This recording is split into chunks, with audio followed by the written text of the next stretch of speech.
नमस्कार।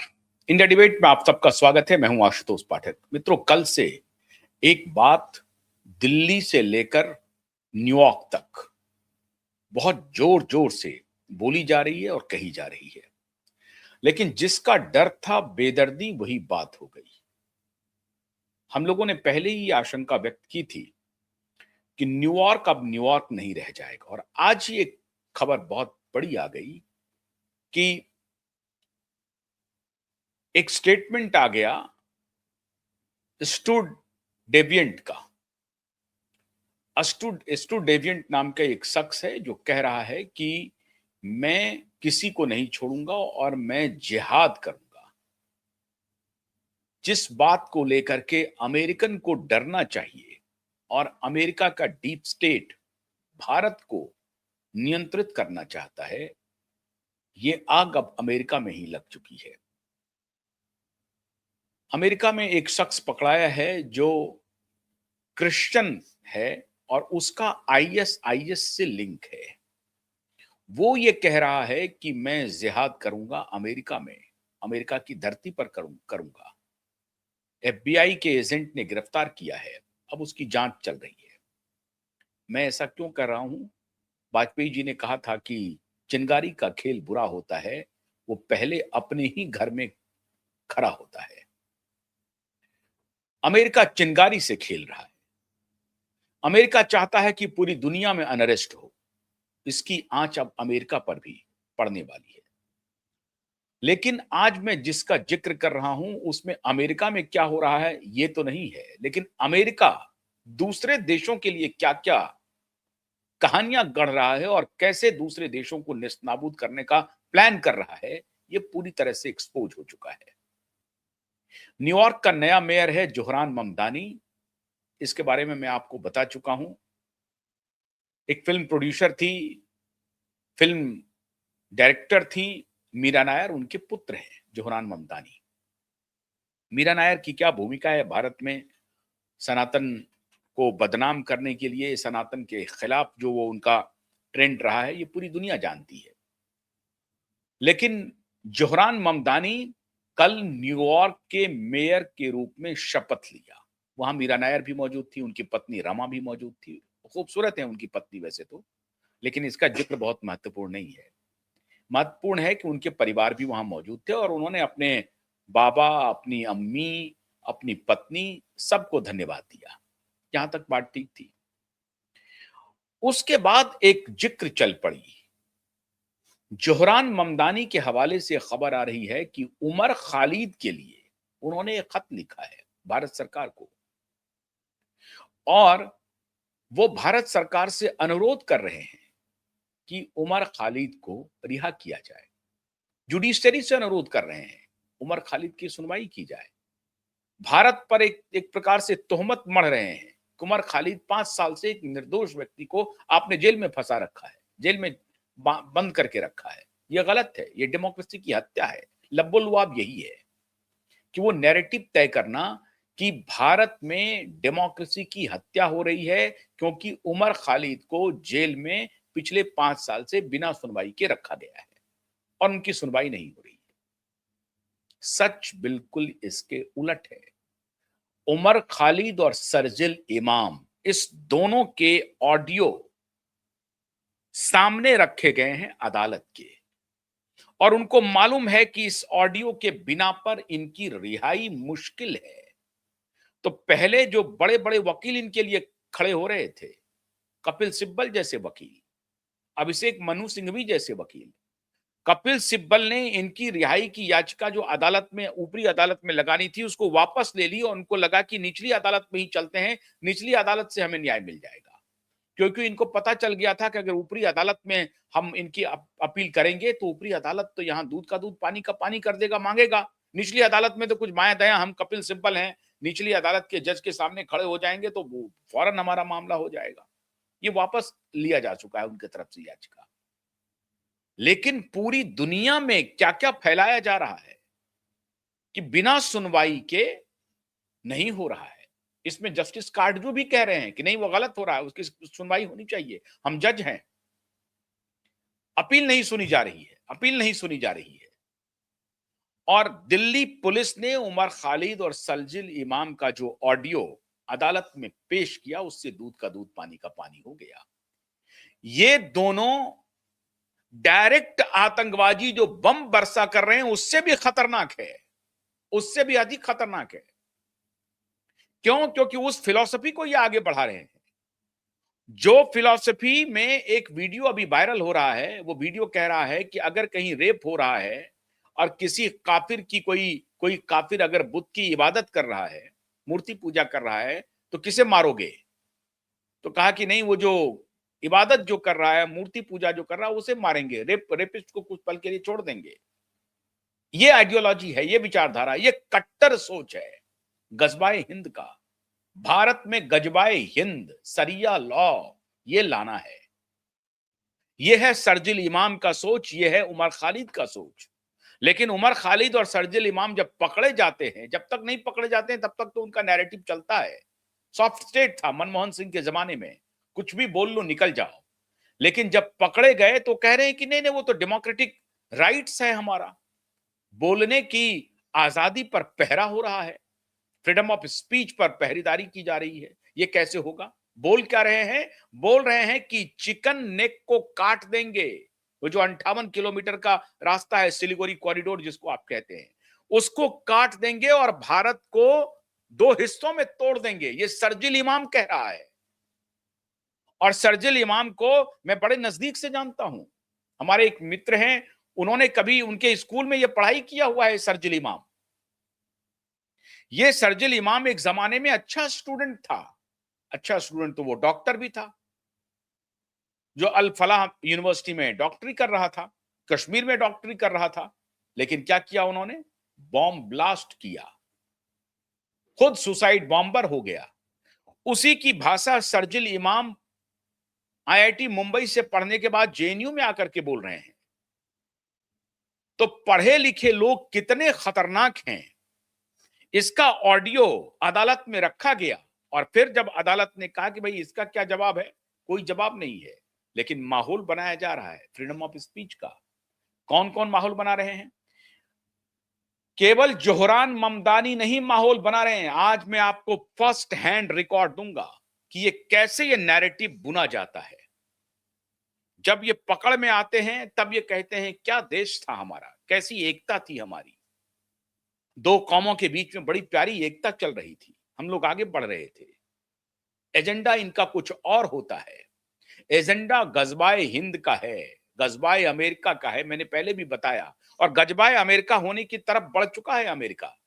न्यूयॉर्क का mayor Zohran Mamdani जितना आपको डेमोक्रेट लगता है, इनके साथ साथ 9 डेमोक्रेटिक पार्टी के नेताओं ने इंडोर्समेंट किया है इनकी मांग को कि उमर खालिद को छोड़ा जाए और जल्द से जल्द सुनवाई हो उमर खालिद को, और उसको जल्द से जल्द जेल से रिहा किया जाए।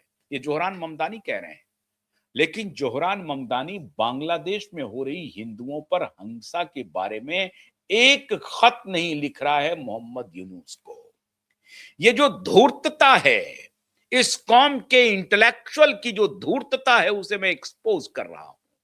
ये बेईमानी, इंटेलेक्चुअल डिसऑनेस्टी देखिए जरा सा।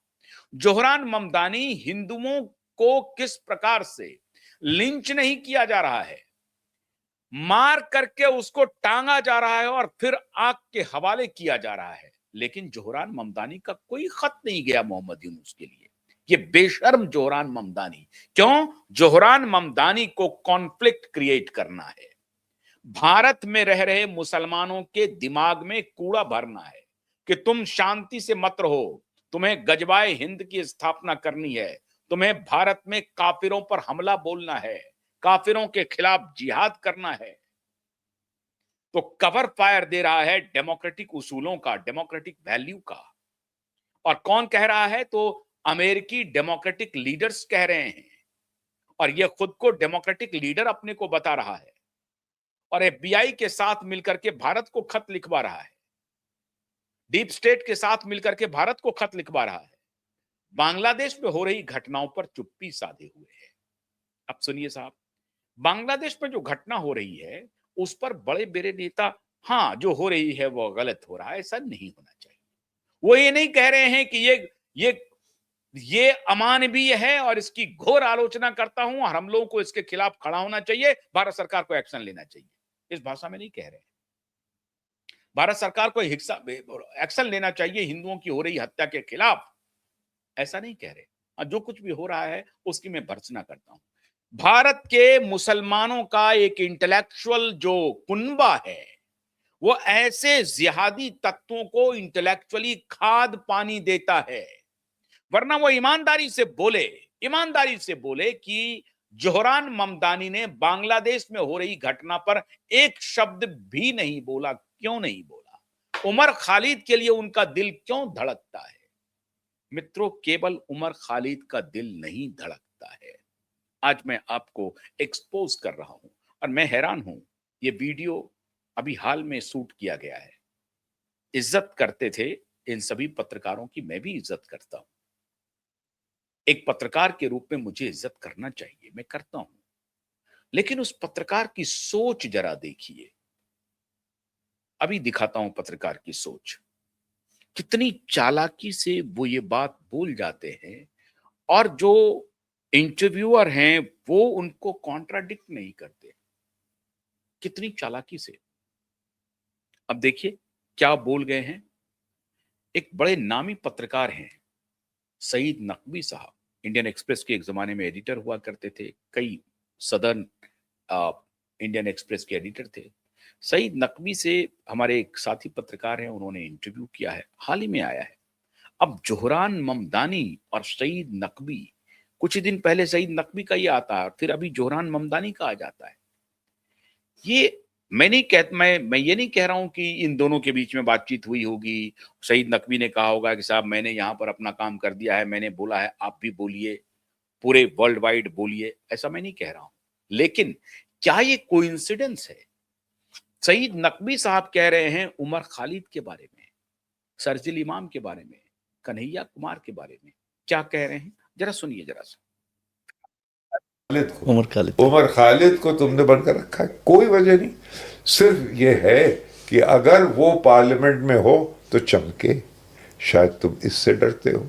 तुमने उसको पीटा कोर्ट में, किसे, कन्हैया कुमार को, क्योंकि अगर वो कहीं पार्लियामेंट पहुंच जाता तो तुमने उसको पीट पाट के ठीक कर लिया।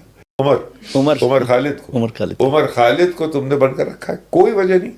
सिर्फ ये है कि अगर वो पार्लियामेंट में हो तो चमके, शायद तुम इससे डरते हो। तुमने उसको पीटा कोर्ट में, किसे, कन्हैया कुमार को, क्योंकि अगर वो कहीं पार्लियामेंट पहुंच जाता तो तुमने उसको पीट पाट के ठीक कर लिया। ये है। अब मैं ये नहीं कह रहा हूं, मैं सईद नकवी जी का एक पत्रकार के रूप में इज्जत करता रहा हूं, बहुत अच्छे काम भी उन्होंने किए हैं। लेकिन end of the day he became Muslim. मैं ढूंढ रहा हूं कि कोई एक आदमी मिल जाए जो अंततः मुसलमान नहीं हो। वो अंततः मुसलमान बन जा रहे हैं, मैं हैरान हूं। आखिर में वो मुसलमान ही हो गए और यही पैरामीटर रहा कि बस वो उमर खालिद, शर्जिल इमाम का तारीफ कर रहा और कन्हैया कुमार को तो एक पासिंग कमेंट्स में उन्होंने कह दिया, क्योंकि वो उनके विचारधारा को आगे बढ़ा रहा है। इन्होंने कहा कि वो सिर्फ आपने इसलिए उसको जेल में रखा है क्योंकि वो पार्लियामेंट पहुंच गया तो वो चमकेगा। जो भारत को तोड़ने की बात कह रहा है, जो चिकन नेक को काटने की बात कह रहा है, ऐसे लोगों को कह रहे हैं। मैं ये कह रहा हूं कि चलिए जोश में उन्होंने कुछ बोल दिया, मैं मानता हूं, चलिए ऐसा भी हो सकता है कि जोश में बोल दिया, तो बोले कोर्ट में कि साहब जोश जोश में मेरे मुंह से निकल गया, लेकिन मेरा ऐसा कोई इरादा नहीं है। ऐसा नहीं बोल रहा है वो। ऐसा शर्जिल इमाम नहीं बोल रहा है कि मैंने जोश जोश में बोल दिया, अब मेरे अंदर कुछ भाव आ गया तो मैंने कुछ ऐसा बोल दिया जो एंटी स्टेट चला गया, एंटी इंडिया चला गया, अपने देश के खिलाफ चला गया। ऐसा वो बोल दे, अदालत में दे सकता है कि मैंने जोश में बोल दिया, लेकिन मैं अपनी मातृभूमि से बहुत प्यार करता हूं, मुझे अपने वतन से बहुत प्यार है, देश से बहुत प्रेम है। नहीं बोल रहा है वो। उनको बोलिए वंदे मातरम कहने के लिए, वो नहीं बोलेगा वंदे मातरम, नहीं बोलेगा वंदे मातरम। इसको कहते हैं जड़ता। और फिर ये कवर फायर कर ये इंटेलेक्चुअल इंसाइट दे रहे हैं। एंड ऑफ द डे वो अपने कौम के हो जाते हैं। ये बहस की गुंजाइश सिर्फ भारत में बनी रहती है, क्योंकि भारत में हिंदू उनसे डिस्कोर्स करने के लिए तैयार रहते हैं। बातचीत करने के लिए तैयार रहते हैं, हथियार उठाने वाला कौम नहीं है। लेकिन वो नहीं है, क्योंकि उनको मालूम है कि आखिरी हथियार मेरा हथियार है, मेरा तलवार है, उससे सर कलम कर देंगे, उसको काट देंगे। इसलिए हम डिस्कोर्स में नहीं जाएंगे, डायलॉग में नहीं जाएंगे। अगर इक्के दुक्के उदाहरण है सीमांत गांधी का या मौलाना अबुल कलाम का, इन सब का नाम ले ले करके वो बचने की आड़ ढूंढते रहते हैं। सच्चाई ये है कि शर्जिल इमाम और उमर खालिद के बारे में माननीय सईद नकवी जी ये नहीं कह रहे हैं कि भाई वो जोश जोश में उससे कुछ बात निकल गई होगी, गलत है, उसको स्वीकार करना चाहिए। अपने देश से उसको मोहब्बत है, ये बात करनी चाहिए और अदालत में ये बात करके अपील करके अदालत तय करे कि वो सही है या गलत है। ये काम अदालत का है। नहीं, ये कह रहे हैं कि प्रेजेंट डिस्पेंसेशन उसको जेल में ठूसे हुए है, अदालत नहीं सुन रही है, तो नहीं सुनने के लिए सरकार मजबूर कर रही है अदालत को। ये पुलिस ने गिरफ्तार किया, अदालत में सुनवाई हो रही है, लेकिन सरकार को अटैक करो। क्यों? क्योंकि सरकार भारतीय जनता पार्टी की सरकार है और ये शर्जिल इमाम को, उमर खालिद को बाहर नहीं निकलने दे रही है। ये तो मैंने आज की कहानी बताई मित्रों। दौर देखिए कैसे पलटता है, किस किस प्रकार की धूर्तता इन इंटेलेक्चुअलों ने की है। एक जमाना था जब वाजपेयी को ये घेरने लगते थे, घेरते नहीं थे वाजपेयी, लेकिन उस माहौल में कि नहीं नहीं भारतीय जनता पार्टी तो कम्युनल पार्टी है, भारतीय जनता पार्टी तो कम्युनल पार्टी है, और बीजेपी बैकफुट पर रहती थी कि नहीं नहीं मैं कम्युनल पार्टी नहीं, मैं कम्युनल पार्टी नहीं हूं, बैकफुट पर वो रहा करती थी। आज औकात नहीं है, जो चीज मैं आपको दिखाने जा रहा हूं, इनकी औकात नहीं है कि नरेंद्र मोदी को इसी भाषा में सवाल करे, क्योंकि अब इनको ये बात समझ में आ गई कि नरेंद्र मोदी इनका नॉनसेंस सुनने के लिए तैयार नहीं है। इनकी भाषा में नरेंद्र मोदी जवाब देते हैं। हालांकि वाजपेयी जी ने भी जवाब दिया था, लेकिन वाजपेयी जी बहुत माइल्ड थे, सहृदय व्यक्ति थे। उनको लग रहा था वो अपीजमेंट जैसे कांग्रेस करती है, थोड़ा बहुत अपीजमेंट टाइप का, नहीं नहीं नहीं ऐसा नहीं है, ऐसा नहीं है। ये साफ साफ मोदी और योगी साफ साफ कन्वर्सेशन कर रहे हैं कि ये गलत है तो गलत है, स्वीकार करो कि गलत है, स्वीकार करो कि जोहरान ममदानी ने बांग्लादेश को खत क्यों नहीं लिखा, स्वीकार करो, बोलो। मैं सारे धूर्त इंटेलेक्चुअलों से पूछना चाहता हूं कि बोलो, जोहरान ममदानी ने क्यों नहीं बांग्लादेश को खत लिखा कि वहां बांग्लादेश में हिंदुओं के साथ जो कुछ भी हो रहा है वो गलत हो रहा है, जनतंत्र की हत्या हो रही है। क्या लिखेगा जोहरान ममदानी? और अगर लिखेगा तो यहां भी लिखे तो बात समझ में आती है। नहीं लिखेगा वहां, और लिखेगा भी तो किसी चाल से लिखेगा, लेकिन अभी तक लिखा नहीं है। मतलब जोहरान ममदानी को बांग्लादेश में क्या हो रहा है पता नहीं है, लेकिन वो इंडियन रूट का हवाला देते हुए फौरन से कह दिया कि नहीं, उमर खालिद को छोड़ना चाहिए अदालत से, वो डेमोक्रेसी की हत्या हो रही है। डेमोक्रेटिक लीडर हैं वो साहब। इसी तरीके से वाजपेयी को किसी जमाने में घेरा जाता था, लेकिन सीन बदल गया, दौर बदल गया। मैं आपको एक इंटरव्यू दिखा रहा हूं कि कैसे वाजपेयी को कितने एग्रेसिवली और कितनी चालाकी से इक्वेट कर देता था, मदरसा को और भारतीय शिशु मंदिर को इक्वेट कर दिया चालाकी से, लेकिन पकड़ा वाजपेयी ने। एक इंटरव्यू सुनिए, देखिए कौन साहब इंटरव्यू ले रहे हैं। आपने देखा भी होगा वीडियो को, लेकिन फिर मैं दिखा रहा हूं। ज़रूरी बात कही, वाकई एजुकेशन तो हमारे मुल्क में सभी की होनी चाहिए। जैसा कि आपने पहले कहा कि 40% लोग आज भी जो है अनपढ़ हैं, लेकिन दुख की बात यह है कि जो 40% के अलावा जो पढ़े लिखे हैं, इस मुल्क में ज़्यादातर प्रॉब्लम उनकी वजह से होता है, इसलिए कि जो एजुकेशन है वो गलत है। जैसे मकतब का ही आपने जिक्र किया, मदरसों में पता नहीं कैसी एजुकेशन होती है। अब ये बाल और शिशु मंदिर हैं RSS के बनाए हुए लाखों की तादाद में, उनमें जिस तरह की एजुकेशन दी जाती है, उस एजुकेशन से तो शायद जाहिल ही रहे आदमी तो अच्छा है, इसलिए कि वो घुट्टी में उनके एक जहर, एक कम्युनलिज्म का एलिमेंट डाला जाता है, वो मदरसों में हो या इनमें हो। तो आप एजुकेशन की जो पॉलिसी बनाएंगे तो इस तरह की एजुकेशन जो इस मुल्क की एकता या शांति या भाईचारे के ख़िलाफ़ हो, उसे आप कर्ब करने की कोशिश करेंगे। पहले तो आपने जो शिशु मंदिरों का हवाला दिया, मुझे लगता है कि शायद आपने उन्हें नज़दीक से जाके नहीं देखा है। मैं उनसे जुड़ा हुआ रहा हूँ और वहाँ सांप्रदायिक भेदभाव जैसी कोई चीज़ नहीं है। देशभक्ति का भाव जरूर है और हर देशवासी भारत से प्यार करे, इस पर तो किसी को एतराज़ नहीं हो सकता। वापस लेकिन किताबों में अगर कुछ ऐसी वापस आओ। अब ये देखिए, कितनी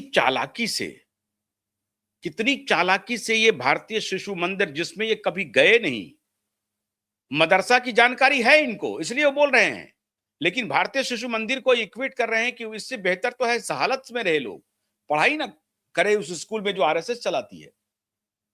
आरएसएस का स्कूल ऐसी कोई बात नहीं पढ़ाता जिससे किसी कौम के खिलाफ कोई भ्रांति पैदा हो।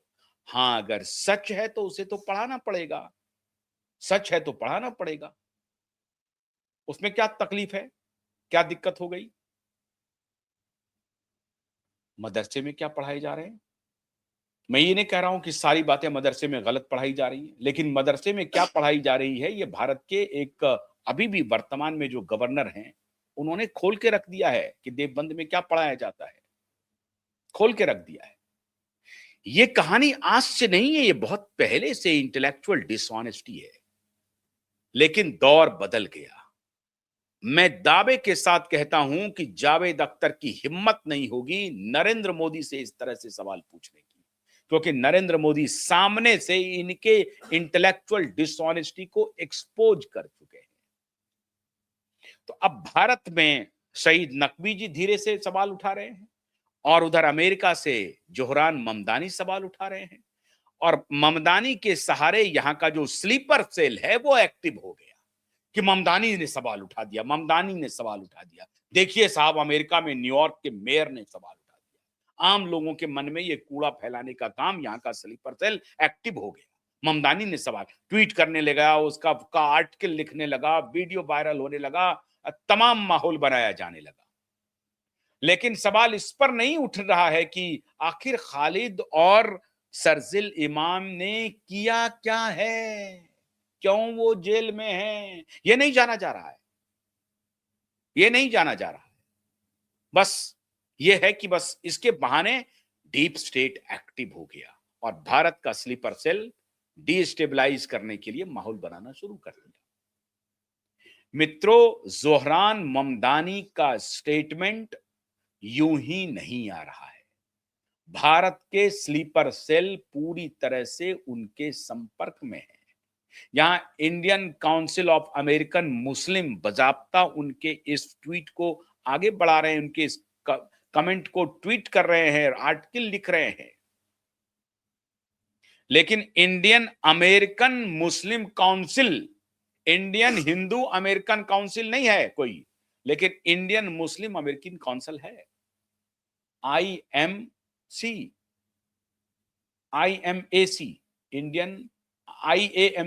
Indian American Muslim council. वो आर्टिकल पर आर्टिकल लिख रहा है। ये चल रहा है इस देश में मित्रों। तो जोहरान ममदानी आने वाले दिनों में आप देखेंगे कि खुद न्यूयॉर्क को वो तब्दील कर देगा एक अनरेस्ट के रूप में। और आज उसके आज ऑलरेडी अमेरिका से यह खबरें आनी शुरू हो गई। 18 वर्ष का एक लड़का पकड़ा गया है जो क्रिश्चियन है, लेकिन वो ISI का हैंडलर है और ISI के लिए फाइट कर रहा है। वो कह रहा है कि हम अमेरिका में जिहाद लाएंगे, लड़ेंगे। और 31 दिसंबर को बहुत बड़ा अटैक करने वाला था वो, जिसमें सैकड़ों हजारों लोगों की वो जान लेने वाला था। FBI ने लेकिन पहले ही डिटेक्ट किया, उसे गिरफ्तार कर लिया। तो जो आग अमेरिका दूसरे देशों में लगाना चाहती है, अमेरिका को अभी धीरे से पता चलेगा क्या हो रहा है, क्योंकि इंग्लैंड भुगत रहा है। जो इंग्लैंड भारत में आग लगा के गया, आज इंग्लैंड खुद भुगत रहा है। पूरा इस्लामाइजेशन हो गया है इंग्लैंड का, और वहां पे ग्रूमिंग गैंग डेवलप हो गया है। पूरी सभ्यता उनकी नष्ट होने वाली है। तो अब अमेरिका अपनी खैर मनाए। जोहरान ममदानी से अगर निपटना है तो भारत को नहीं, भारत उसी तरीके से चलता रहेगा। अमेरिका को चिंता करनी चाहिए, अपनी चिंता करनी चाहिए। भारत की चिंता करने की जरूरत जोहरान ममदानी को नहीं है और अमेरिका को भी नहीं है। बहुत बहुत शुक्रिया। नमस्कार।